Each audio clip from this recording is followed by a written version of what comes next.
Hey everybody, absolutely stunning news over here this week. We have a video version of this week's episode available on our Patreon, which is patreon.com/late night. Go over there, sign up at any tier, and you'll have access to it. Once again, that's patreon.com/late night. Now, enjoy the show.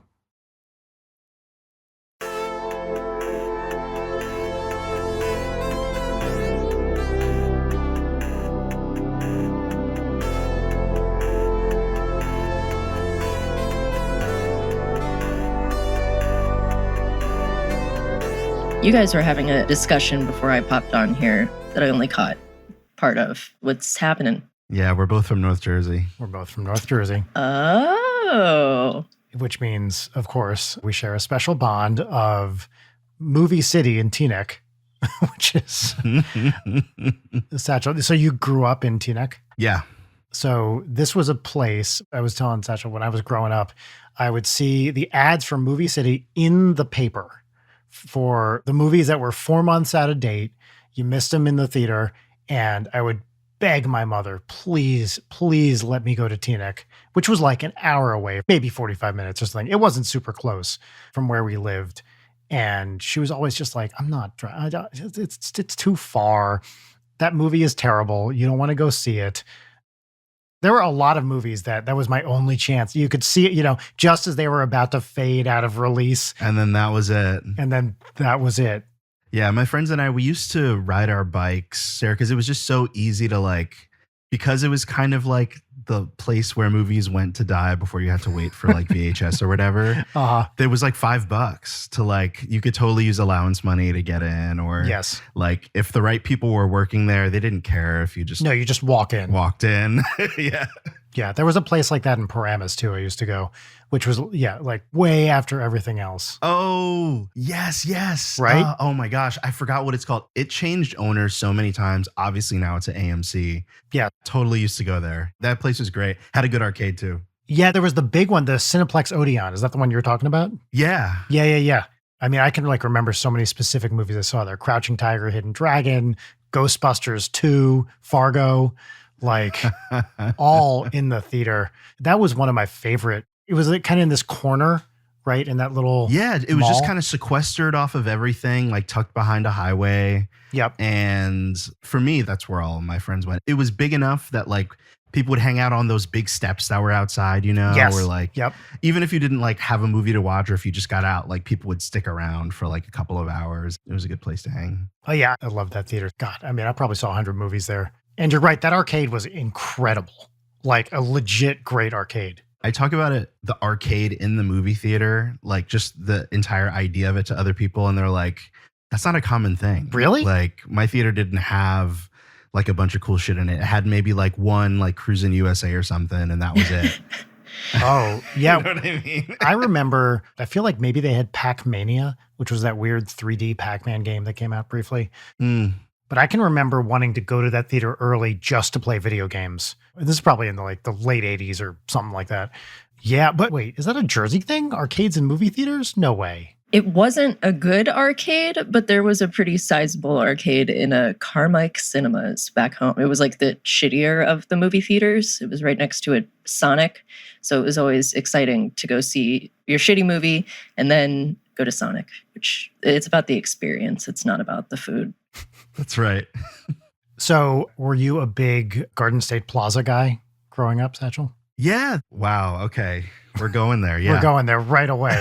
Alienating everybody else for just specific mall talk from North Jersey. This is great because I'm going to play the audience surrogate right now, and you have to explain to me everything that you talk about here. So great. Garden State Plaza, it's the staple mall. It has to be ranked somewhere with regards to its size. It was smaller back in the day. It's only recently been just hyper remodeled and a bunch of stuff added to it. But it was so well known that New Yorkers, there's actually a shuttle bus from Manhattan to Garden State Plaza, to Paramus in general, because it's just such a mall capital of the country. And no sales tax, right? That's the other thing. Yeah, that's the big sell. There'll always be a big sign for like the shuttle bus, and it's like no sales tax, shop for whatever you want. Yep. Yeah, that was the place that my friends and I went like after school and on Fridays to like waste time, like get bubble tea, go to Suncoast Video. Yes, of course. I remember when that opened because it used to be Paramus Park was like the place. Right. With the big fountains, right? Remember that? Like the center thing with the big fountains. And I think glass elevators too, if I'm remembering correctly. Yeah, the glass elevator, they added a Ferris wheel. They put a Ferris wheel in that? Oh my God. Yeah, it's too much. As a, I don't know, like late teens, early 20s guy, that was my like Christmas shopping circuit was Garden State Plaza to Paramus Park for the stuff I couldn't get in Garden State Plaza to, there's a big Barnes and Noble on 17 over there somewhere too. That's cool. Bless your heart parking in the Paramus Park Oh my Mall. God, dude. It's just so insane. Yeah. Okay. I know we're at risk of alienating literally everybody here, but that's fine. That's the podcast, dude. That's just our entire thing. It's like, how hard can we hemorrhage listeners throughout the episode? This is such a rare energy. I'm thriving. Oh, dude, I never get to talk about this. Like, I'm so excited. There was a store, a big store called Alexander's, which had this giant, disgusting mural or like piece of art on the outside, right on Route 17. Do you know what I'm talking about? I don't think I'm super familiar with this. Was it like a big old clothing department store like Daffy's? Yes, it felt like it was from the 60s. I vaguely remember this, yeah. And I think right on 17.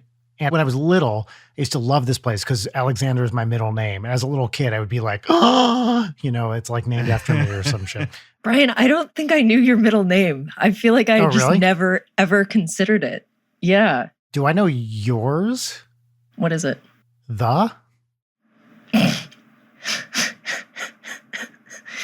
going to come to your house and kill you.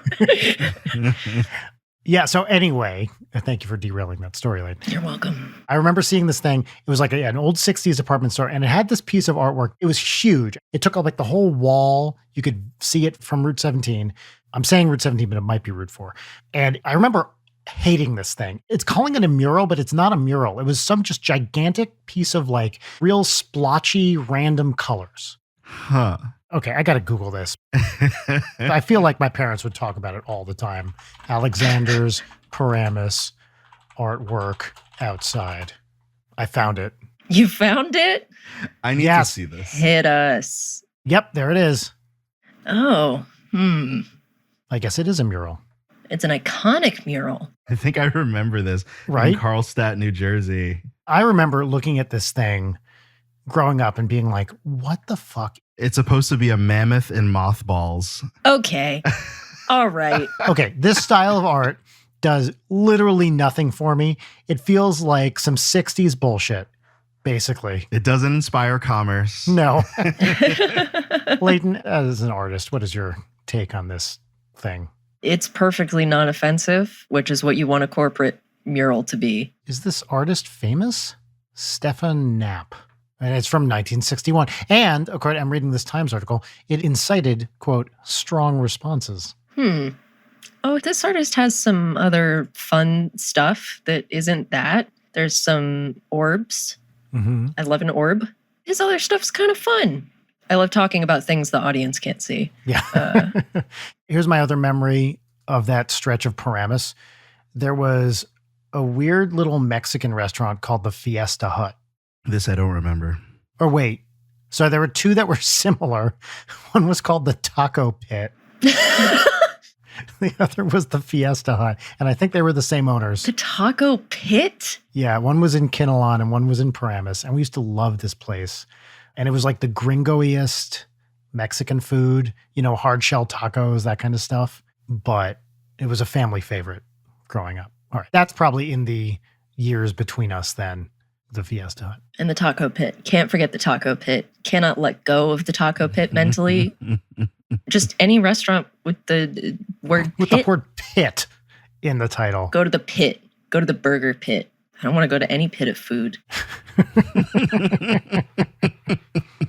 So what was your exodus from North Jersey, Satchell? Like, when did you leave?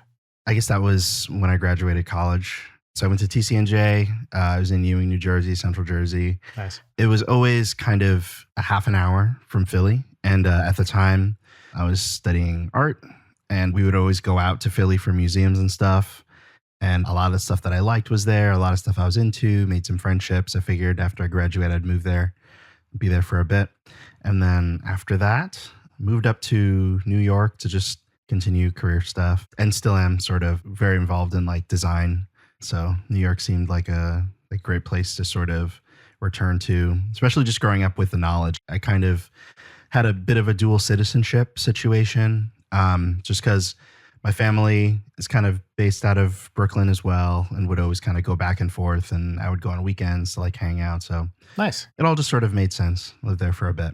I don't mean to change like the regional subject, but I just wanted to ask about your design Please. work. I'm really curious about it. Oh, so I mean, I was always kind of like an open book. I started in music just because I love music a lot. And you have a beautiful voice. Thank you. Like your singing and music videos are good stuff. Thanks so much. That's really encouraging to hear. I started just a very kind of cliche path, like all designers will say, like, oh yeah, I was super into design in high school and my friends had a band and I made like really shitty punk and metal shirts. And was super proud to see them, you know, on sale at shows and stuff. It kind of logically progressed, and I started doing album and like concert collateral design and marketing collateral at Atlantic Records, and then Warner Brothers Music. Oh, nice. And then after that, I kind of pivoted into tech because I love print design. I'll always have a heart for print design. But as far as like just stability, it was just a shaky space at the time. Things were kind of moving over. And because of that, it was harder to find a place that would have like an in-house team. It was more kind of a culture of freelancers for that kind of stuff, just because things were moving fast, like creative movements and styles were moving really quickly. And I loved kind of like the first kind of fleet of smartphones and user experience stuff. And I thought that that would be a really interesting kind of problem solving thing to dive into. And I got in just before user experience was a kind of term that people threw around to describe the job of making like iPhone and iPad apps and stuff. And I've kind of stuck around since. I've kind of always like created and done my own thing online and stuff, but I've also always contributed in that world as well. That's awesome. You mentioned like the problem solving aspect of it, which I think is the hump that I've never really been able to get over with like design.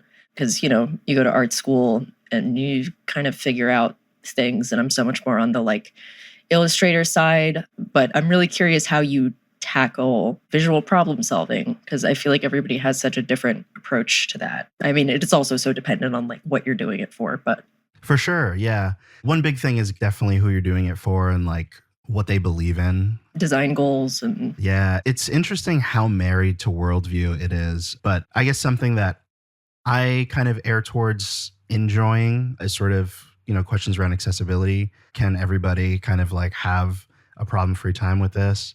Minimizing the amount of frustration that can come from like learning new patterns. Like if you download a new app and it feels like things that should be obvious aren't obvious, like solving for that is like a really fun thing to kind of do or even talk through. But I think what's really cool is that some people will describe themselves as like, I'm a human interface designer. I really like that kind of nomenclature because it really does feel like so married to how you view the world and how you sort of view who you picture in your mind when you're kind of putting something together for a lot of people to use or a targeted group of people to use. But yeah, it is a different kind of problem solving thing than like illustration fine art. So I did both, have always done both. It almost feels like the problem to solve, at least for me, like if it's illustration or like fine art stuff, the problem is in the abstractions, it's in the systems, it's in the like figuring out what you're reacting to or what kind of proactive message you have to say. I'm sorry that I'm doing like straight interviewer questions on this show. Should we then maybe introduce Yeah. ourselves right now? Normally, Satchell will go like an hour before we remember to do Or this. never. That's great. I love it. Everybody, this is Late Night with Brian Wecht. Over here we have Leighton Gray. Hello, that's me. The voice that just spoke was Brian Alexander Wecht. Hi. Mystery guest, would you care to introduce yourself? My name is Satchell Drakes. I'm a citizen of the internet. Great. What a perfect way to put it. Being a citizen of the internet, I'm just always curious about this with designers and like the oh man, are we 20 minutes into this episode and I'm already like, the internet's bad. But so much of the way that the internet can be harmful is like baked in design wise. Do you think about that a lot? I'm thinking about it a lot. So 10 years ago, I would describe the internet and the platforms that people use and congregate and stuff. I would describe it as a Wild West. And I thought that I'd be calling it a Wild West for a long time. I wouldn't say that it is anymore. I'd say we're in an interesting kind of period where people thought that the complete absence of moderation would sort of be the solution to the playground that is where we kind of talk and have conversations and stuff. Mhm. I think we quickly realized that the platform actually does have to have some kind of agency in how people interact with each other, because it can be such a grievous place sometimes, or a place where people can sort of organize for not the good of everyone. So on that front, it seems right now we're in a special spot where platforms are learning how to moderate, but they're doing it very clumsily. Like, who defines censorship is kind of a really touchy subject. And it's such a hard question. There's just no easy answer. Yeah. There's no answer that will make everybody happy. So many intersections of things too, because, you know, so much of like keeping a platform viable ends up boiling down to capitalism and like how can we keep people's eyes and keep them using this thing? And for a lot of websites, the shit that makes all of us miserable is great for them because that means that we're looking at it. Yeah. Right. Yeah. The coexistence of like mental real estate engineering teams that are sort of hired to make sure that you're paying attention to the app as often as possible. And then even when you're off your phone, you're thinking about what's happening on it. Like, we all kind of unanimously agree that those teams aren't great, but they're hired by the same company that's trying to also like moderate and make these spaces a friendly place, sort of. But that friendliness is also kind of rooted in like this like old Americana family values thing that gets in the way of all different kinds of sub-communities, traditionally marginalized communities. Like, it all makes it really weird and messy. Yeah, I like calling it mental real estate. That's Yeah, I like that a lot. super accurate. It's that classic, red badge on Facebook, that kind of hit of dopamine you get when you see you got the number inside the little circle. Yeah. The intermittent variable rewards. Who do you think is doing it best these days, if anybody? This medium of, I hate using this word, freedom with moderation. Do you think there's anyone who's edging in the right direction? I think all the tech monopolies are bad. Yeah, it seems that way, right? Like, yeah. I'd say the least egregious right now is TikTok, but probably just because they're young and they're profiting so directly from people who traditionally wouldn't have as great of a platform now having it. yes. It's like new universal content for people. And so in that way, they're doing really well. But they're also figuring out how to play with this kind of long form Vine videos that people can kind of surf through. We were talking about this recently, and I'm not really a TikTok user, but it's cool how like ubiquitous captioning and subtitling is. I know it's like a lot of work to actually make that happen, but it's nice to see that people like will make an 8-second video like accessible with text. So that's a positive thing that's sort of come out of a lot of this. People have such an allergic reaction to anything that sort of accommodates like disabled folks. Like, they think about like the amount of hours and the cost of hours that are burned on it, and they don't think it's worth it. And that's like super strange to me. But the core TikTok like user group strongly advocate for having captions on things. And now when new things are built, it's just like a no-brainer to have dynamic captions. Before then, if you were uploading a video, like it was there, like, some people would bake it in like Final Cut or Premiere or whatever. But now it feels weird. At least I'm noticing a pattern, and I see other people kind of sharing the same sentiment, where it feels weird sharing a video that doesn't have captions. Yeah. And now I see a lot more YouTube videos with captions on them too, right? I think it's not just a TikTok thing. I think it has migrated over to other platforms in general. I see it especially with like newsy kind of stuff. If it's like an edutainment sort of thing, they're all captioned pretty much throughout these days. How much of that feels like if you're scrolling through a feed, Twitter or whatever, it's not like the audio in every video is going to play automatically. I feel like having the captions is sort of a Maybe this is the more cynical part of me that's just like, oh, this is meant to be an attention grabbing, like, we're going to get you in right now. And compress the meaning of this thing into as few words as possible. But like, I think either way, it's good for accessibility. I'm just so distrustful. It also seems like the reason it took off, maybe this is what you're saying, Satchel, it just became a style, right? And people liked the style, I think, without thinking much about accessibility, and did it for aesthetic or comedic or whatever reasons. And a really great consequence or side effect or whatever of that is the increased accessibility. Does that sound right? No, 100%. You're right in a sense that like it has become a style. People will caption things and the caption doesn't perfectly line up, and there's like a use of emojis and spelling things differently and stuff. There's like a whole separate vibe to captions now that has become an extension of creativity. Mm-hmm. I was kind of paying attention to that. It was only maybe like 2 or 3 years ago. There was an interesting sort of groundswell of using captions where it felt like people were discovering the kind of positive commercial ectoplasm of captioning videos, which was people are scrolling on trains, on the bus, whatever, like in public places, and they can't always stop and then, put an ear pod in and like listen to whatever's going on. And actually having the captions is easy. And I find myself like sometimes I'll sit through entire videos like in a public space and just read the captions and then call it a day. Mm-hmm.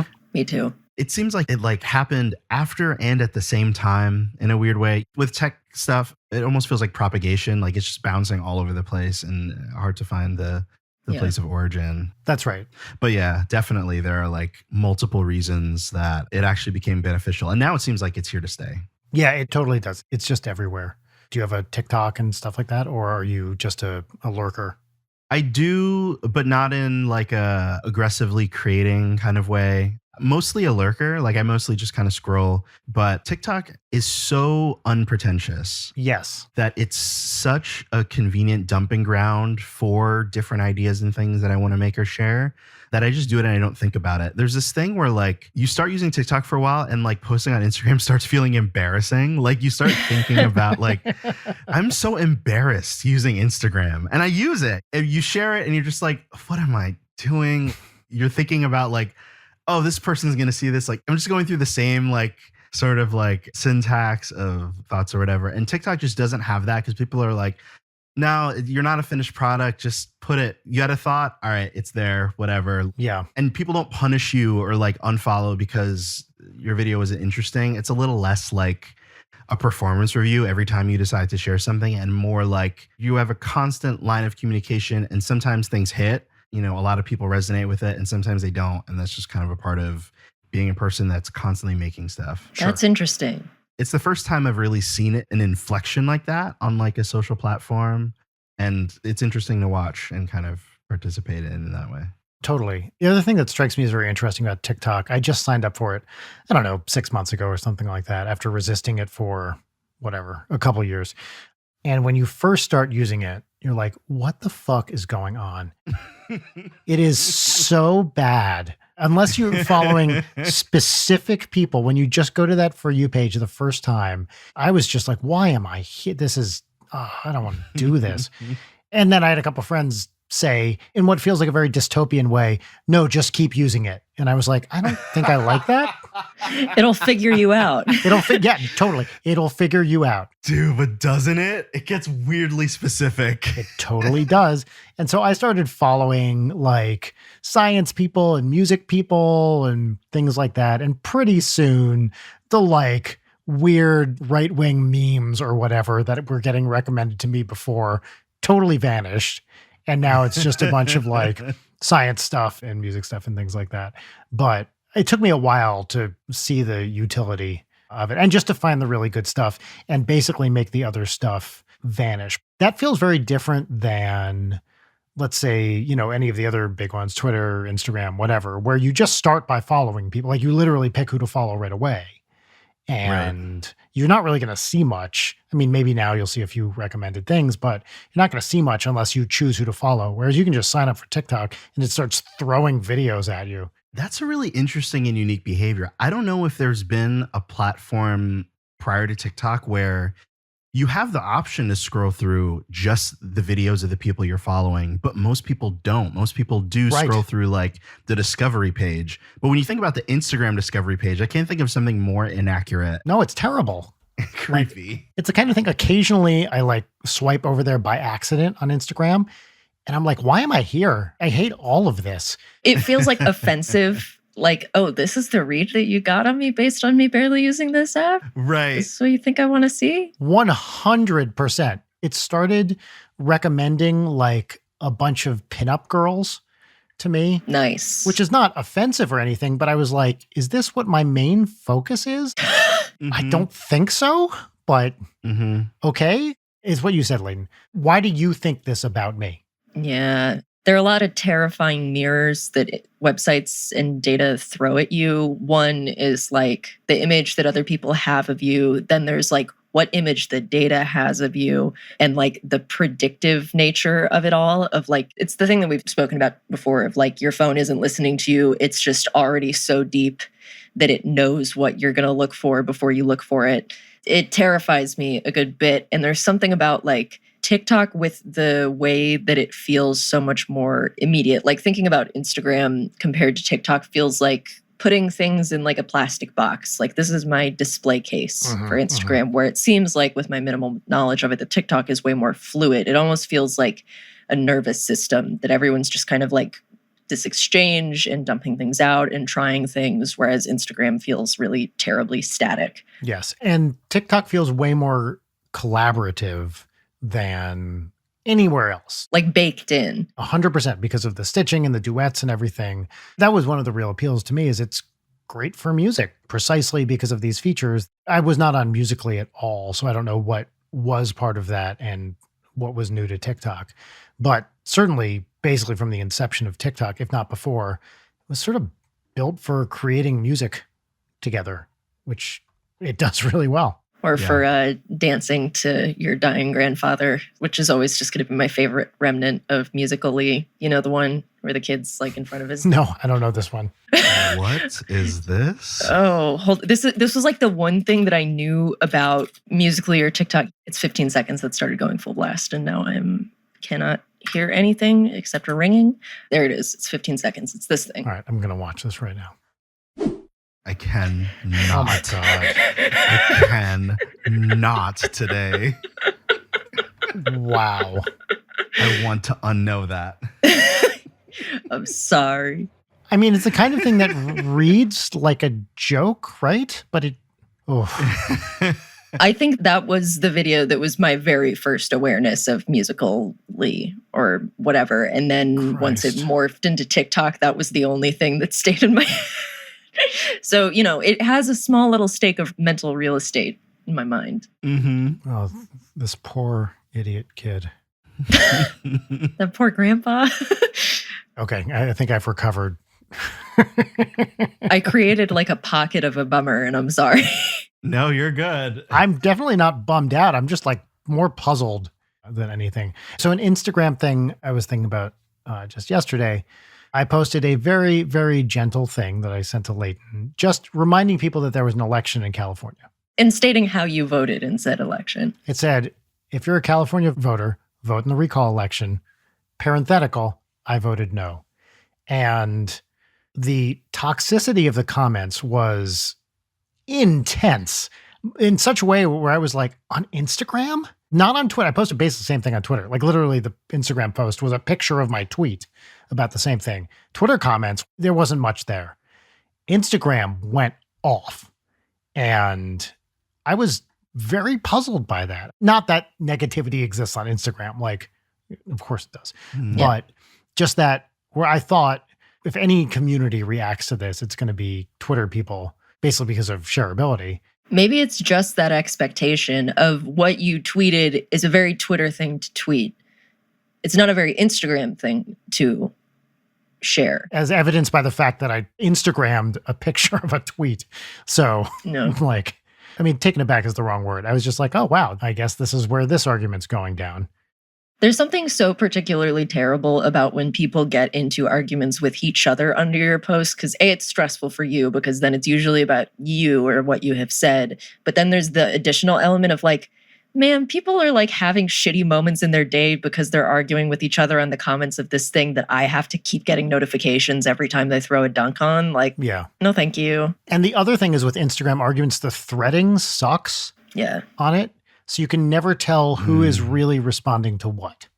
Yeah. Right. And then you keep doing the read more, read more, read more. And it's just like paragraphs of text to get to the incite. It like, Yeah, I didn't send this to you, Leighton. I did take a screenshot of what my favorite comment was, which I'll read to you. This is where everyone slowly learns that a PhD is just a piece of paper and not a sign of overall intelligence. God. Yeah, wait, it gets better. You pay the schools enough money and adopt their ritualistic ideals, and you will be given the paper of solidarity. That feels like a fucking copy paste. Wow. It's personal enough that I don't think it's a bot, but it's also stupid enough that maybe it is. I can't with these discourse queens. Like, I know. Discourse queens. Yeah. Yes, that's a great term for who this person is. Oh, the paper of solidarity. The paper of solidarity. We should call all degrees. You got a college degree, you just have your paper of solidarity. I've aligned to the false learnings of the books. Exhausting and whatever. Exhausting is the word. So much of the internet is exhausting. And we talk about it constantly on this show. The jar for talking about the internet and Twitter is getting filled with dollars today. But like, we talk about it so much for a reason. And it's because it occupies so much of that mental real estate. It feels like the dome the mental real estate is in, which the fact that I'm even referring to it as like an encapsulating thing for my mental real estate, I think says a lot. But like, it's so ingrained in us and the logic of social media. I don't know, guys. I'm feeling really cynical and bad about the internet lately. Yeah. Always, but especially acutely. Anyway, I don't know. What's inspiring you guys lately? Like, what's a positive? This would be a good left turn into something we haven't even talked about. So what music is exciting to you these days? I've kind of been down a little bit of like a nostalgic wormhole right now where I've been listening to like the hardcore bands of like my teens. Oh, nice. Yeah. Which are like Seosin, Circus Survive. Just, I guess I'm circling back around to just like all of that angsty stuff. There was kind of like a moment a few years ago where there was a lot of like punk revival stuff. And I mean, it's really just intensifying my tinnitus, if I'm honest. But it's been a lot of that. Some like older neo soul stuff from like the early 2000s. Mm-hmm. Like D'Angelo? Literally D'Angelo as of yesterday. Yeah. Just the best. So talented and impressive. Yeah. Yeah. I stumbled back in because I was listening to his Black Messiah record. Yeah, which is amazing. It's so good and like so suits him and his style. What put me all there was there's this, I don't even know what genre to say that they are. They're based out of Melbourne, Australia. They're called Hiatus Coyote. I don't know. That's a good name. Yeah, they do a lot of like neo soul stuff. So I guess that's kind of what I've been listening to lately. That and then just like a bunch of covers of like Studio Ghibli songs and stuff. How about you guys? I've been writing a smooth jazz album. I've been getting deep down the smooth jazz rabbit hole to the extent where I can no longer tell what music I hate and what music I love. It's just so deconstructed at this point. There's something about that genre where like the musicianship is incredible, the production is amazing, and some of it's just awful. And then you're like, but actually, is this incredible? And there's one guy in particular who I love now. His name is Walter Beasley. He's a soprano sax player, and it nails this vibe. He is avowedly a smooth jazz saxophonist. That's his genre. And he's like a Berklee music school professor, a legit guy, knows what he's doing, certainly. And the more I listen to it, is it good or not becomes just an irrelevant question I don't even care about because I just think it's great. He has this song is called Strasbourg Saint-Denis.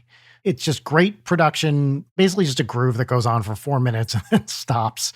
And to me, it's like the perfect smooth jazz song. So that's the rabbit hole I've gone down into recently. Also, the Rippingtons. Do you know the Rippingtons at all? No, this is new to me. Probably a 90s, 2000s, I think they're still active, smooth jazz act. And again, it's so well produced. They have this really off-putting cat as their mascot. Google Rippington's cat. There's something about this design which is deeply unsettling to me. Love it. What? Right? Yeah. Because it's like very off-putting to me, but it also is interesting. Their music, and again, it's like technically incredible. It's so good, but maybe it's awful. I can't tell. But these are like my style guides. I'm obsessed with this cat, and I love how many of the image results are from furries who want to draw the Rippington's cat. Like, that rules. Oh yeah, I bet. The other thing about that genre is then you get the people who are like, not on that, like, is it good or not, but like, they're just great. Like a George Benson or Grover Washington Jr., who I fucking love. One of my sax playing like heroes. You get that stuff where you're like, okay, this is great. Those guys are great. Like, there's no debate here. But it's the other kind of liminal stuff that I think is very, very interesting. What's Audrey's take on jazz? She loves all music. She just bounces around. My wife was like, she told me I had to stop playing so much smooth jazz because she was just not into it, is a completely fair assessment. And, you know, my 7-year-old loves all music and she just sits there and dances around and loves it. She's been very into, I talked about this on the show a couple of weeks ago, but the new Prince album that they just put out, it's an album he recorded 10 years ago, didn't release for God knows why, wasn't feeling it, put out a few singles, and then they put out what feels like a complete album. I mean, it basically is a complete album. And it's a very good Prince album. All right. I'm excited. I heard about this not at all. That's great. Dude, it is worth listening to. It's got some really great tracks on it. The playing it's whatever group he was playing with around then. I think it's an all-female backing group pretty much. And they're just amazing players. And there's some really, really great tracks. What's your favorite track? God, what's the name of it? Well, the album is Welcome to America, 1,000 Light Years from Here. Okay. And Audrey likes that one a lot too. That's solid. The closest I've been able to get to like newer stuff from him was through the Dirty Computer, Janelle Monáe record. Yeah, great. Love that album. Which I later on found out that he helped produce. Yeah. The jazz that I've been listening to lately, it's been Kamasi Washington. He's amazing. Dave Brubeck, that Time Out record. It's a classic, yeah. The more I listen to, it sounds like soft metal in a way, like the like it. There has to be a metal cover of Blue Rondo, right? Yeah. And the last one, Ambrose. I don't know if that rings a bell. No, that I don't know. But actually, here's the intersection. Have you heard the Al Jarreau version of Blue Rondo? No. Where he puts lyrics to it? What? No. Yes. It is prime Al Jarreau. It's like 1981 or something. So it's heyday. And I think it's on Breaking Away. And he puts lyrics where it's like melody, harmony, da da da da da da, you know, that kind of thing. What? Okay. It's sort of like, you know, Lambert, Hendricks, and Ross, that kind of style. Okay. They took a great jazz song and put lyrics just to the melody. I love it. And it's worth checking out. That's solid. How would you describe the difference between jazz and soft jazz? How would I describe it? I don't want to say anything negative. I'm trying not to say anything insulting because I genuinely don't want to belittle people whose genre that is, some of whom are very, very accomplished musicians. I don't know the vocabulary well enough. It feels like there is a production style to smooth jazz, soft jazz that is not there in more traditional stuff. You know what I mean? It feels more produced in a way. I feel like with a lot of jazz recordings, it's kind of like you're in the room, you know, it's just a session and these guys are playing and you're there. With soft jazz, production feels like it plays a bigger part of it. And I think this is, by the way, less true. You know, if you listen to a fucking Thundercat album or something now, production is a huge part of it. But at least traditionally, I'm hedging everything here because obviously there's a lot of talent that went into producing classical jazz albums, like classic jazz albums too. You know, obviously the people like Rudy Van Gelder, whoever was in charge of recording Kind of Blue or something, clearly knew what they were doing. But it feels like it's more of a producer's thing than a traditional jazz is. Do you think that's fair? Oh, that's interesting. I like that perspective on it. From a cursory Google, it seems to be the difference between like leading really heavy on improv versus not. I was going to say, yeah. Yeah, that's definitely part of it too. Although the other thing I noticed with a lot of smooth jazz is this is also true about a lot of regular jazz, but with smooth jazz, it's more present. They get one like perfect groove. It's like a 30, 45-second chunk. And they're not really playing a full lead sheet in the way a traditional jazz musician would. They just do this thing. They repeat it almost exactly. Walter Beasley, by the way, is like the master of this. To the extent you're just in this pocket and you just live there, and then you do it again without much variation. Then there's some soloing, which can go on for hours. And then they just do that initial thing again. And it feels like there's less variation than traditional jazz.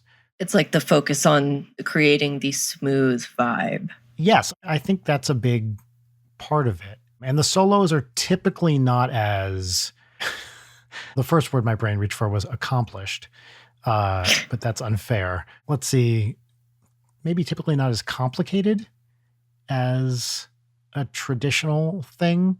But that's not to say these guys aren't great musicians and very adept at their instruments, but they're not doing like Coltrane, Charlie Parker, like bebop, crazy note flurry for 25 minutes kind of solos. Right.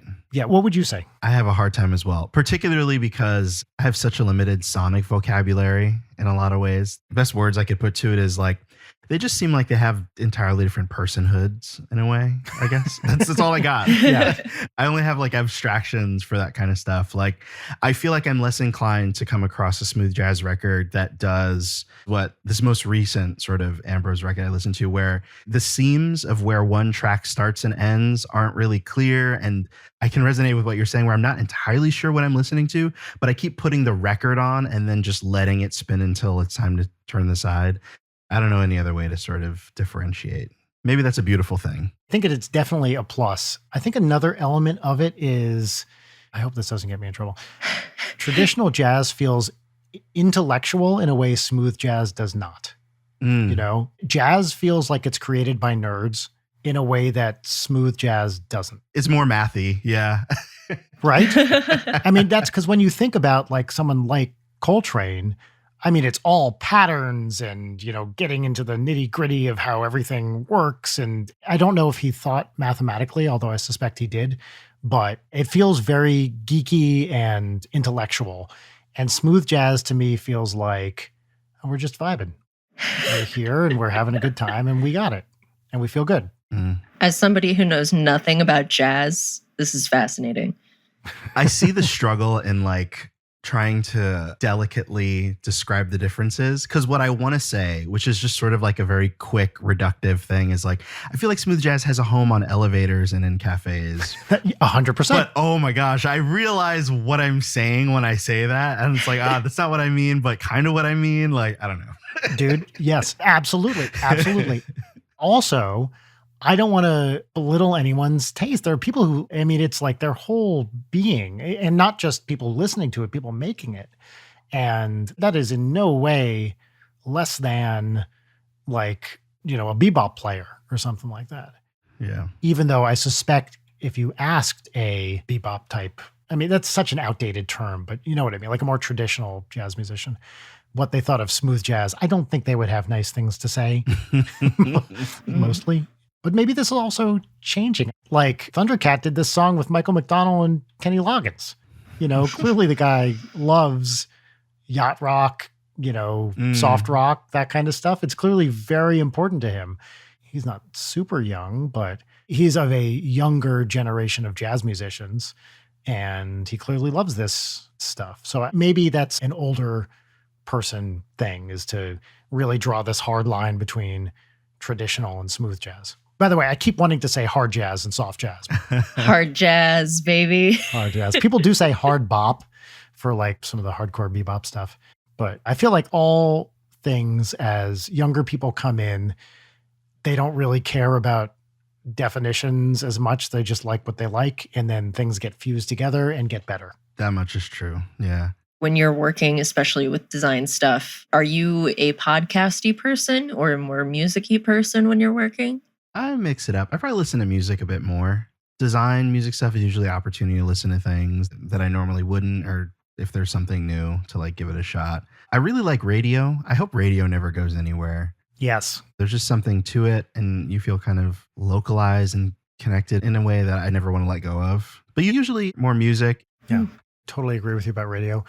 One thing I love about radio, that this may be one of the very, very few places this still exists, is you don't know when things are going to end. Like, you can't see the counter counting down to the end of the song. And I feel like so much of our internet life is defined by knowing exactly how long something is and how much time is left, right? Yeah. And I think it is so valuable to have this experience of like, is this going to be 5 minutes? Is it going to be 1 minute? Is it going to be 20 minutes? I agree. Because there's nothing more painful than like you share a YouTube video with your friend and then they like jiggle the cursor. Oh, Thinking you're like, oh, are you not completely immersed like me? yes. Are you not just sucked in this very moment?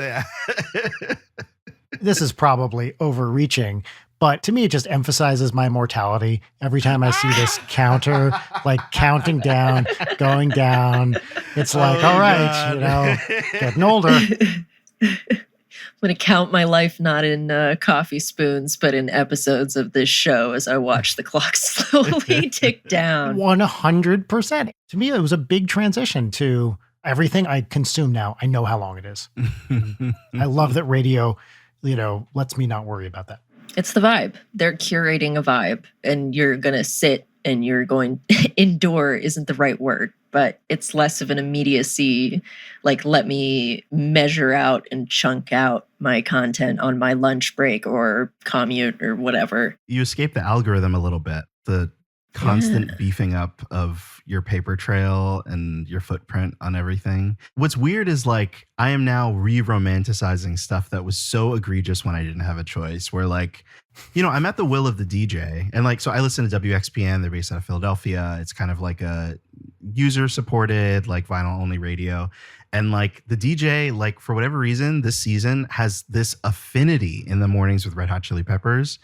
And Red Hot Chili Peppers will always make its way in. And my partner used to work at XPN, and there's kind of like a little bit of like familiarity. Like he kind of knows him. And I just sent over a tweet. I was like, I'm loving this. I think we're good with Red Hot Chili Peppers. And like, I love that it's a person, and for whatever reason, this is their vibe right now, and that interaction can happen. Yes, very much. Yeah, I'm really curious about like Vernon, thank you, Vernon, who will probably listen to this, for roping Satchell into this show. But I like asking people like, what's in your rotation right now? Spotify generation bred, like, I'm going to listen to this song until I hate it.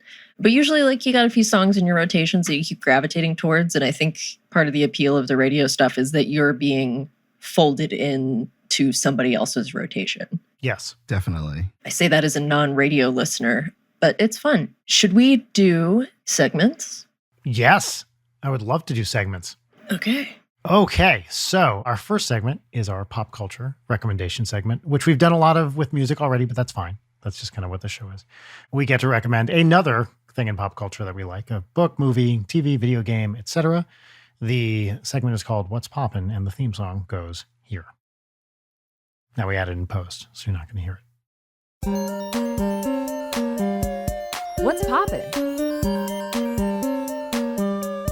What's poppin'? All right. That is the theme song to What's Poppin'. Layden, what's poppin'? What's poppin' for me is a VH1 reality show called Daisy of Love. Are either of you familiar with it? No. Tell me about this. I was hanging out with Susie the other night, and she just threw it on, and it's the most wild pocket of 2009 subculture. I don't think I've ever seen that many fedoras in one place in my entire life. It's sort of like a Bachelorette kind of thing, but with like, apparently they literally just recruited dudes who are hanging outside of like, quote unquote, alt bars, and they're all competing for the love of Daisy De La Hoya. And it is so bizarre. Like, they're such characters. She is such a character. I can't recommend it enough. I think it's on Hulu. I'm not super far into it, but it's just like a bananas hypnotic thing of like, these are real people. What is going on? Why is this man doing a backflip? Why are there 3 twins who look exactly the same and they come as a package deal for Daisy? Why?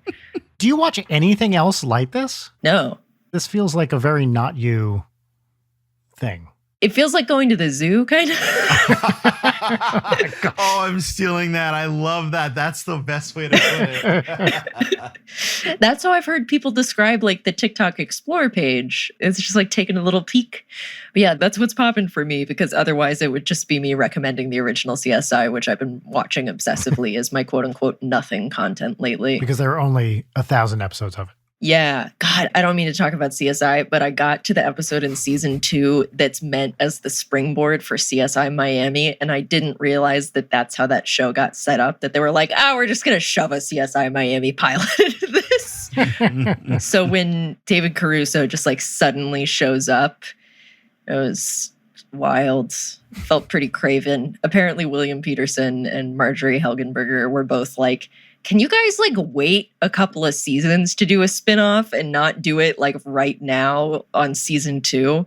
Anyway, nobody cares about CSI except for me. So somebody else, what's poppin'? That sounds fun. Satchel. Over the pandemic, I've learned that I love mess. I love watching mess unfold, just pure chaos. Yes. Mhm. Yes. For me, we just managed to get our hands on a PS5. So I've been playing through the remastered version of God of War that they put out. Yeah.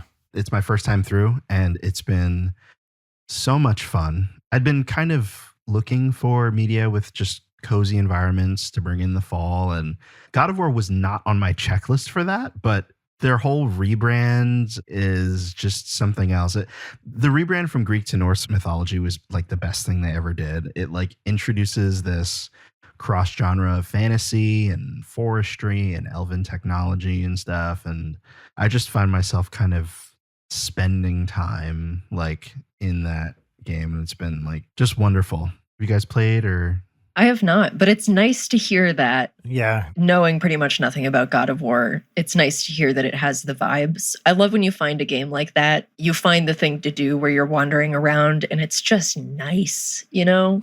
yeah. Mhm. So I'm really glad to hear that. Yeah. You know, normally when you like in these kind of like third person games, like you move the joystick in a direction and you're like running. Like I'm just so taken aback by just, you can just see like all the research that went into the details of everything. I literally just walk around. Like even in combat, I walk.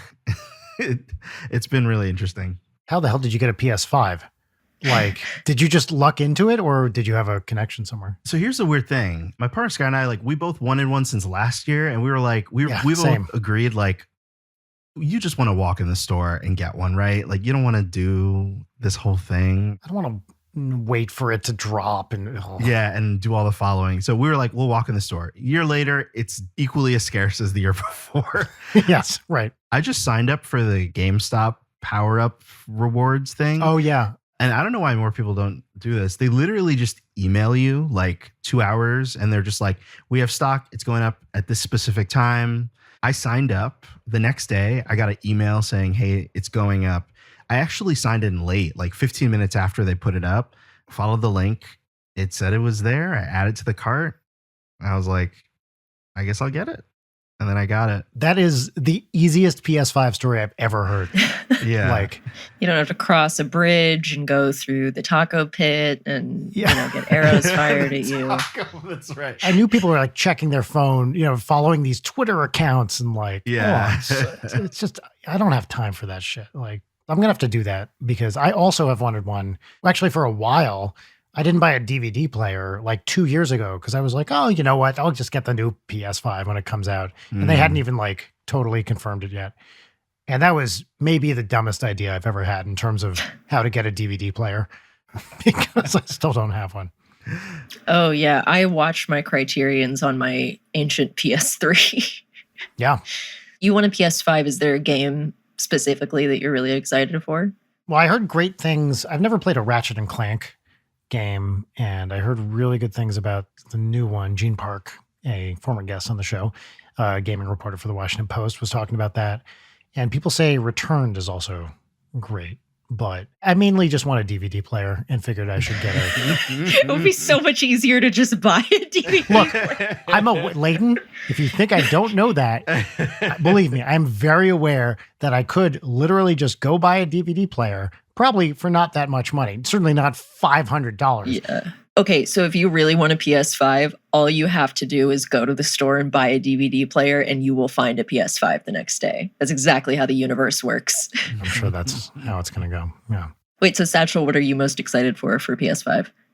Actually, there was nothing in particular, if I'm honest. Scott had some specific things that he was into, and I was kind of like on the periphery. I was like, I don't know, I'm kind of cool playing indies on Switch, but then I started just getting an itch, like by osmosis. I haven't really seriously dove into like AAAs in like a long time, but I'm in this weird kind of thing where like now I like care a bunch about him. I don't know, maybe I don't want to think too much or something, but I guess I kind of want like a large cinematic kind of vibe that I haven't really wanted before. And I'm scratching the itch, and it feels really good. It feels like going to a theme park, you know? It has been so intricately designed to be as like chewable as possible. And it is a treat when you get that special thing and it's like, yeah, we did this just to impress you. Mm-hmm. I also want a console where I'm morally justified in not letting my kid use it. And with the Switch, that is not the case. But I could very easily be like, I'm sorry, Audrey, that's an adult console. You can't use that one. So, you know, when you have a young child, the idea of having something that they're not allowed to touch, oh, it's really great. It's an easy thing to trick a child into doing. I remember I thought Sobe, you know, the little lizard drink, was a beverage for adults because I had an older relative who really loved them and told me that they're not for kids because there's booze in them. That's awesome. Do they still make Sobe? I think so. I never see it. I just think it's cool to have a lizard as your mascot.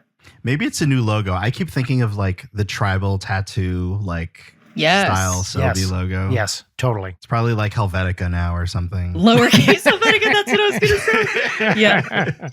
It's all gradients. I'm looking at it. I don't think I've ever had one because that was so thoroughly ingrained in me that it was an adult drink when I was a kid. Cool. Anyway, Sobe Lizard. All right, so that was What's Poppin', right? We whoa, did it? Whoa. Oh, I'm sorry, Brian. Yeah, thank you. Do you want to ask I'm me the so question? Brian, what's poppin'? Thank you. Thank you for thinking of me, Leighton. I really I'm so appreciate sorry. that. I'm It's so it's sorry. so kind of you. We got on the PS5 sidetrack. I'm sorry. All right, what's popping for me this week? It's a TV show. It's on Apple TV. Leighton, it is something you would hate. It is Schmigadoon. Ooh, Have you watched this, Satchel? You're making this up. I saw the trailer. I think it's 6 parts. It is a musical starring Keegan-Michael Key and Cicely Strong and just a million other, like Martin Short's in it, Kristen Chenoweth, Jane Krakowski, all these people. Basically, it's a bunch of numbers which are generally very specific homages to classic Broadway stuff. And it is so fun and well written and sung and danced and everything. I mean, it really is just like an old school kind of classic musical. Basically, the 2 leads, Keegan-Michael Key and Cicely Strong, they're on a hike. They're a couple. They're both doctors. And they're in the woods. They're on a camping trip. And somehow they find themselves in this, like, Schmigadoon is a pretty clear reference to Brigadoon, which is a musical that nobody actually really likes, but everyone's aware of. It's about this town that appears every however many years out of the mist. And so this kind of very quaint looking, you know, kind of maybe 20s, 30s sort of era American city sort of thing appears. They get transported into it and they're told that they can walk the bridge out of it once they have found true love.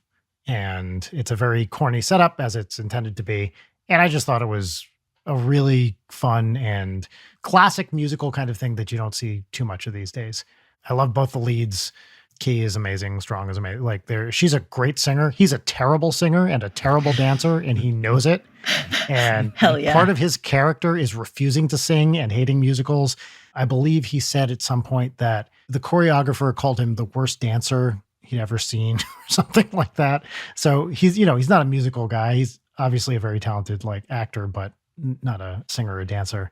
But it's just great. It's a lot of fun. I recommend it. That's great. It sounds like it was genetically engineered in a lab to be the thing that I would hate the most. I agree with that. I'm glad that it exists, and I'm glad that you enjoy it. Yes. It's clearly a thing that a lot of people would love, so that's awesome. Yeah. A lot of it is like Rodgers and Hammerstein kind of era musicals. So if you know Oklahoma or, that kind of stuff very well, you'll be like, oh, okay, this is like the Oklahoma song, and this is like this song, and this is like that song, to an extent where sometimes you're like, all right, guys, like this is a little too close to home, but whatever, I can forgive that. That's cool. I love when pieces of entertainment that are like predicated on a lot of inside baseball get big budgets, because I just know a lot of people are going to be really happy, It doesn't happen often enough. Totally. When you can tell when creative people, they love something, and so much good media comes out of people who really, really love a thing and are like versed in the genre. It's nice.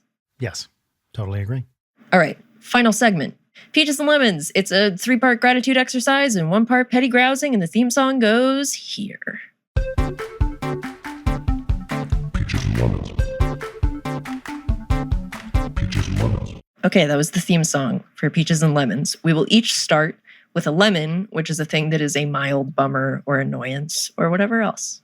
So, lemons. I have one. All right, go for it. I did not think that we were going to talk about like user design and stuff because my lemon is that.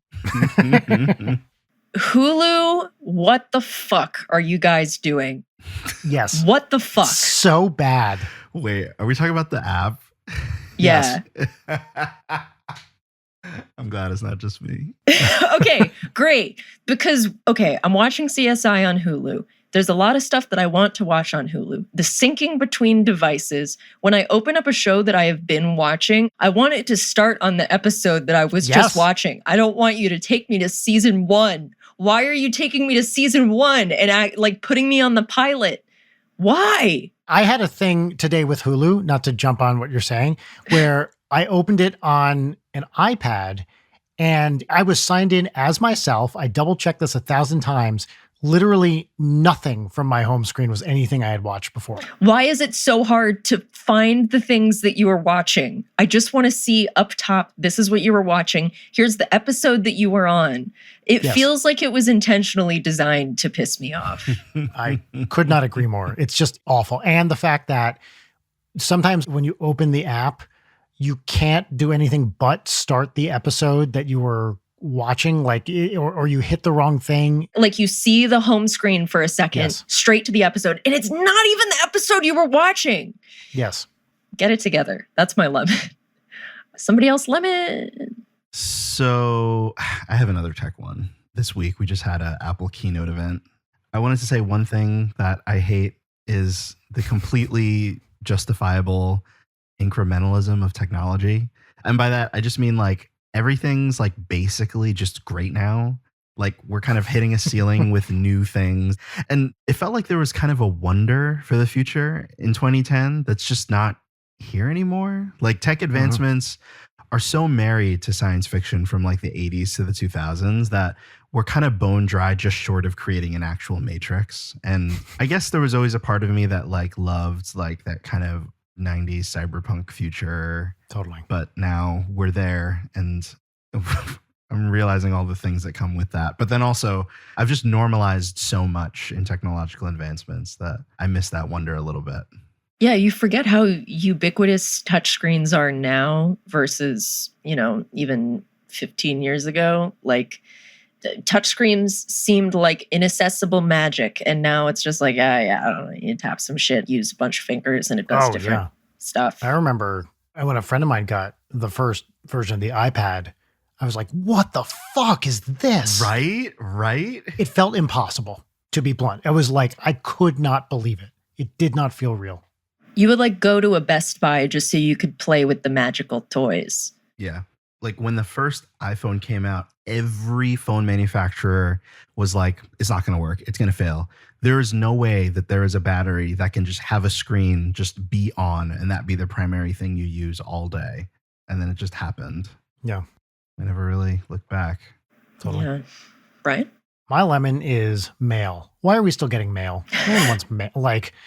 Come on. It's 99% complete crap. 1 out of every 10 days, there's something worth getting in the mail.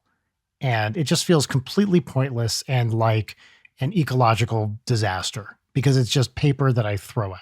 I got mad at it today because there's too much of it. Junk mail was always a thing. Now it feels especially stupid. Like all these things could just be emailed to me. You're getting another chore that you have to do. It's like, I brought this up to me. I have to make sure there's nothing important in here in between all this bullshit. It's absolutely right. There's just enough of a positive hit rate to keep you going through it. My instinct would just be, throw it all in the spam folder, which is to say the garbage can. But there's like every once in a while, when the fuck was the last time you guys got a bill in the mail? Like everything is paperless for me now. I never get mail bills. I never get checks in the mail. Like it feels like we should be beyond this. Speaking of technological wonder, I want the technological wonder of not having to get letters in the mail. That said, Same. I recognize that the Postal Service is very important and this does serve a function. For example, I voted by mail, which is great, and we need to keep that. Like, that's important. But calm down with the bullshit mail. There needs to be like a centralized anti-spam service for like physical mail. Yes. For a while, there was that like opt-in, no junk mail thing, which I feel like maybe didn't actually do anything, but you could opt into it. I would pay, I think, to just... Absolutely would pay. There's an old Mitch Hedberg joke about the person who hands out leaflets or like flyers on the street. And his joke is like, that job is the equivalent of somebody going, hey, you throw this out. Hey, you throw this out. Hey, you throw this out. Rip to a legend. Or like evangelical tracts. Yeah. Yeah, exactly. Exactly. How many spam calls do you two get a day? A lot. So now I'm on T-Mobile and a lot of them are from, it says scam likely, which to me sounds like an old time huckster character from like an old movie. It's me, scam likely. That's perfect. Right? He's got the straw hat on, it's like from the 20s, with the band around it, holding a big cane on the, like the boardwalk or something. You can't trust them, see? Yeah, exactly. Exactly. But yeah, a lot. I'd say it's like several a day. Yeah. If I'm getting a call, I know it's not somebody that I want to talk to because it would know not to call. Yes. And I got very lucky in that when we lived, abroad for a few years and when we came back, we came in through Minnesota where my wife's from. And so I got a SIM card in Minnesota. And so now whenever I get Minnesota calls, unless they're from someone I know, and that's where all my spam calls are Minnesotan, it's like, well, ignore that one because I don't know anyone there. It makes it very easy to differentiate. Shall we? Peaches. Yes. I'll run through mine. My first peach is that every morning I have a ritual where I give maybe a dental chew. She's such a delicate little flower that she can't handle like most chewy treats. She heard me rustle the bag. I'm sorry. That was on you. You have to admit that was on you. That's on me. But if I give her another one, then she's going to be constipated. Anyway, every morning I come up to her. She sits. She does that thing that dogs do where they sit like ramrod straight because they want to be good and they want to get the treat. I hold it in front of her face. She like wags her tail rapidly. I give it to her. And then she has a moment where her brain short circuits and she doesn't know what to do. So she always like freezes for a second with it in her mouth. Like she's so excited, didn't expect to get it. And then she runs to a spot on the carpet and eats it excitedly. Dog is so dumb. But it's like the reason I get out of bed every morning because I'm like, oh, I get to give maybe her treat. So that's peach number one. Peach number two is that last week I started having chest pain and I was naturally like, oh, I'm going to have a heart attack and die. And so that was the crushing anxiety. And so I made an emergency doctor's appointment. Turns out heart's fine. But you can apparently, where your ribs connect to your sternum, there's cartilage there, and your cartilage can just get inflamed. So that's what's happening. Oh, that's what it was. Okay. Yeah. Despite that, the entire time after that appointment, I've been like, they're wrong. They missed it. I'm going to drop dead of a heart attack at 24. Fuck. Turns out just have anxiety. And then my third peach is that I've actually gotten into the consistent habit of waking up early. Like I get up at 7:30 and I thought that this is a point I would never reach in my entire life. Just get all your shit done before noon. It's like having an extra part of your day. and nobody else is up.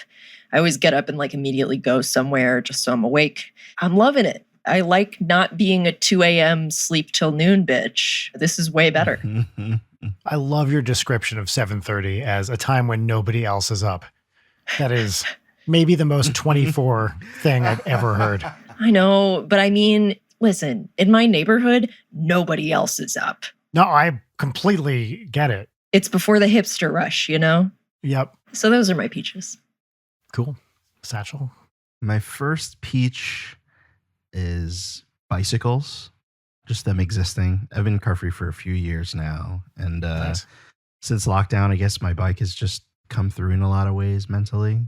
I think it's because it kind of forces you to be a part of everything you're passing, like on the way to wherever you're going.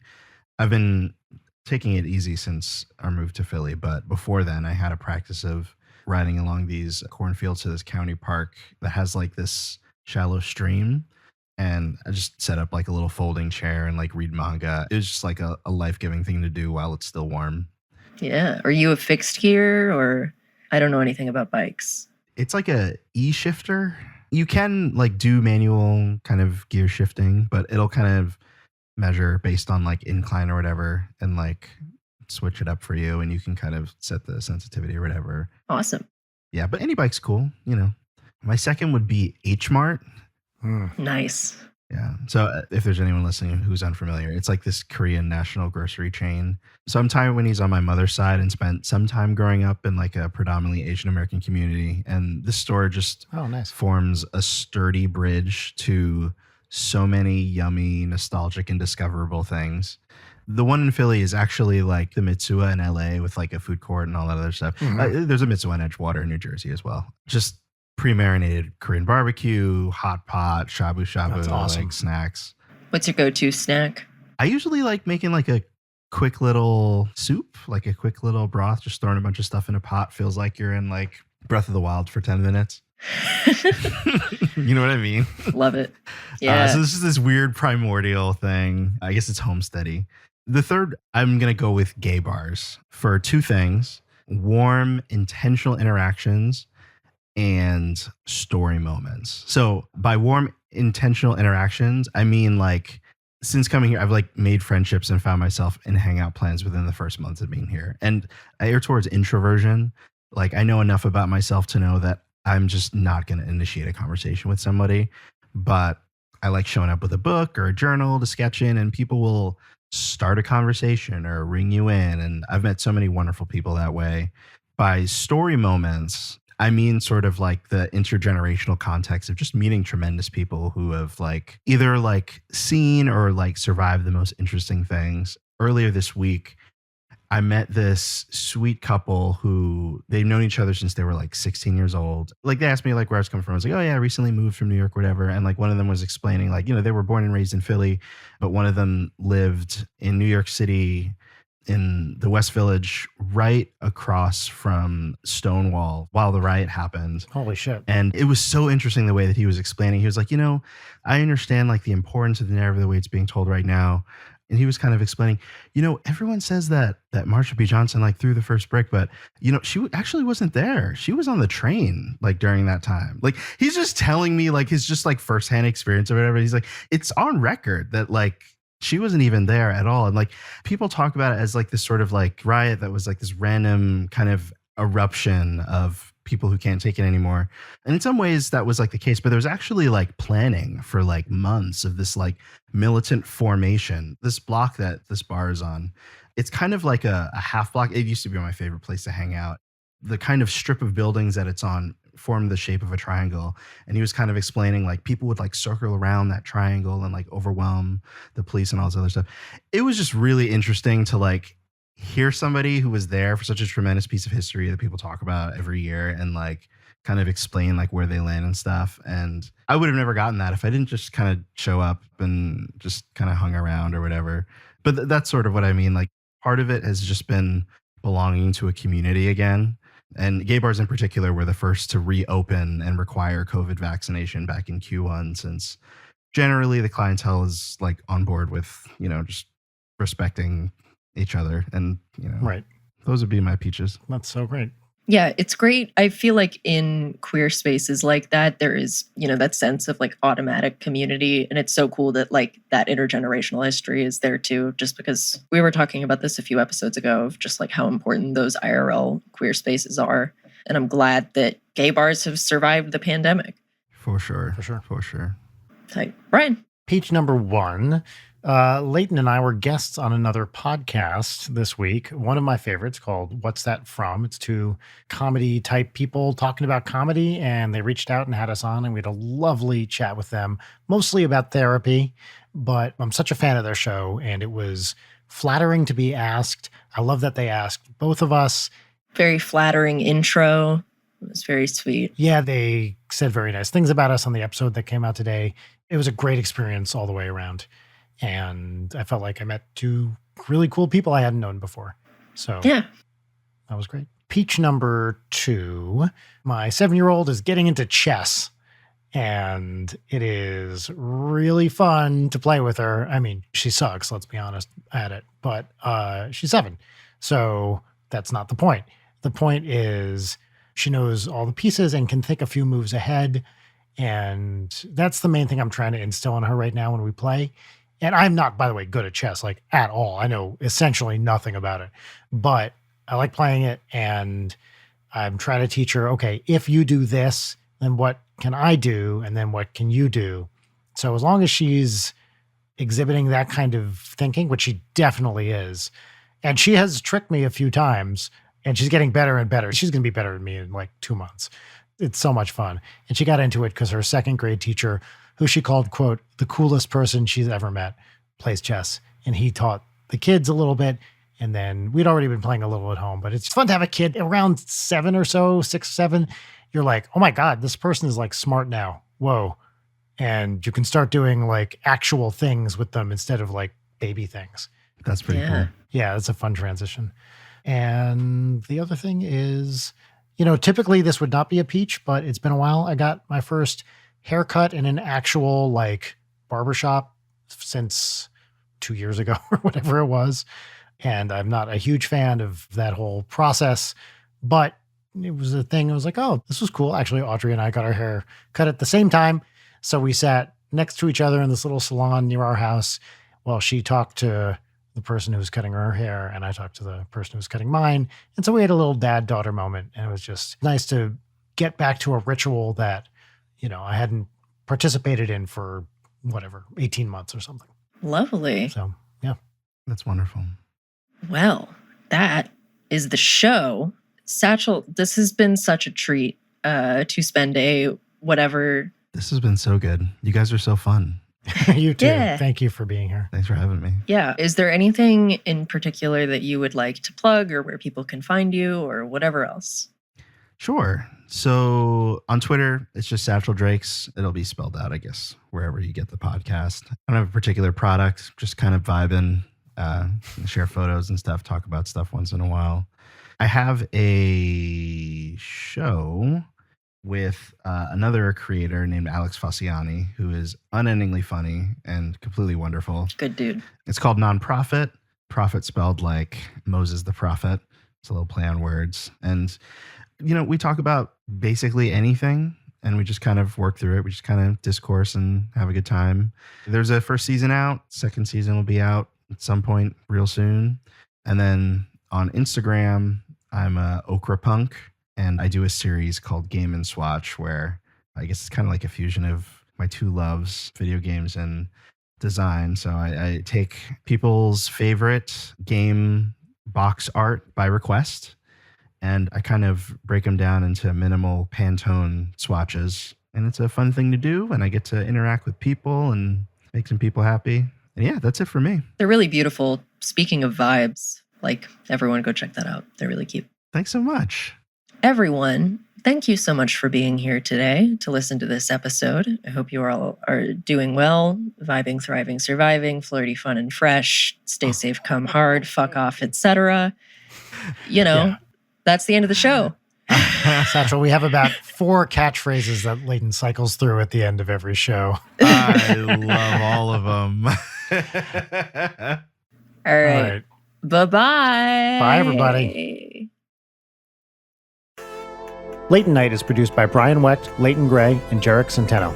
Follow us on Twitter at Leighton Night, on Instagram at Leighton_Night, or email us at leightonnight@gmail.com.